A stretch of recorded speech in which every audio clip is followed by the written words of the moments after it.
পাচ্ছি sure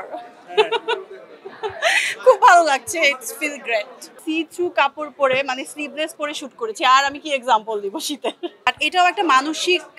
food 24 সালটা আসলে শেষের দিকে সবার জন্যই খারাপ গেছে ইনশাল্লাহ এখন ভালো দিন আসছে চলছে so better work waiting for me and all of you অনেক ভালো কিছু প্ল্যান আছে যত আসলে ডে বাই ডে আমরা নিজেকে ইমপ্রুভ করছি দেশের সিচুয়েশন আগে থেকেও বেটার হচ্ছে ইনশাল্লাহ আরও বেটার হবে এবং আমাদের কাজের যে জায়গা আমাদের ফিল্ম ইন্ডাস্ট্রি সেটার জন্য আসলে সবাইকে একটু অনেক ভেবে চিনতে এবং খুব ভালোভাবে বড় আকারে মানে কাজ শুরু করতে হবে এটা সত্যি এই দিকটা আমরাও সবসময় ভাবি যে কেন দেশের যে কোনো ডিজাস্টার হোক বা কোনো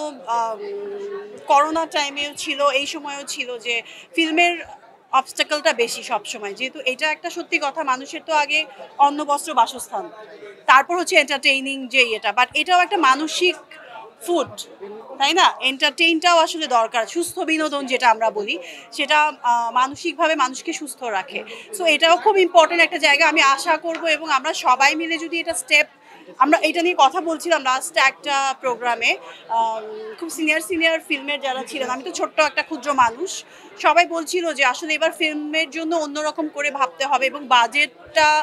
স্পেশালি আমি বলবো আমি সব সময় বলি যে বাজেটটা খুব ইম্পর্টেন্ট ফিল্মের জন্য ফিল্মটা আসলে এমনি ছোটোখাটো করে বা ছোট্ট পরিসরে করা যায় না ফিল্ম হচ্ছে বড় ক্যানভাস সব কিছু অনেক বড় পরিসরে করতে হয় সো এবার আমরা আশা করি এবং ট্রাই করছি সবাই যে ফিল্মের জন্য আসলে কিছু একটা ভালোভাবে স্টেপ নেওয়ার বাজেট ওয়াইজ স্পেশালি বাজেট আমি পার্সোনালি বলতে পারি আমার স্কিন টাইপটা একটু ড্রাই সো আমার সামার টাইমেও ময়শ্চারাইজার লাগে আর শীতের সময় অনেক বেশি লাগে মানে ফেসটা প্রচুর ক্লিন করে রাখতে হবে ক্লিন করে ময়শ্চারাইজার দিতে হবে সেরাম দিতে হবে যার স্কিনে যেটা স্যুট করে আসলে এক একজনের স্কিন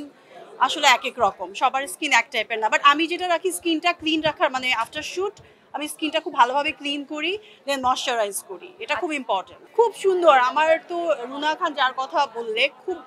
মানে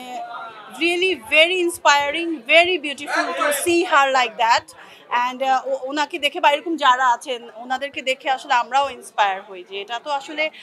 আমি খুব পজিটিভলি নিয়ে আসলে হ্যাঁ অনেক শীত লাগে বাট ক্যামেরার সামনে আসলে এটা অডিয়েন্স বুঝবে না যে শীতে কাজ করছি না গরমে কাজ করছি বাট বিহাইন্ড দ্য শুটে তখন দেখা যায় যে হ্যাঁ আমি বিচলিতে আইসল্যান্ডে সি থ্রু কাপড় পরে মানে স্লিভলেস পরে শুট করেছি আর আমি কি এক্সাম্পল দিব শীতে আমাদের দেশে তো তাও কম শীত পড়ে খুব ঠান্ডা লাগে একটু মাঝে মাঝে ঠান্ডা লেগে যায় কফ জমে যায় এটা আছে বাট যখন আমরা শটটা দিয়ে স্ক্রিনে দেখি যে এটা খুব সুন্দর দেখাচ্ছে বা ভালো লাগছে এটা অডিয়েন্সের কথা চিন্তা করে এবং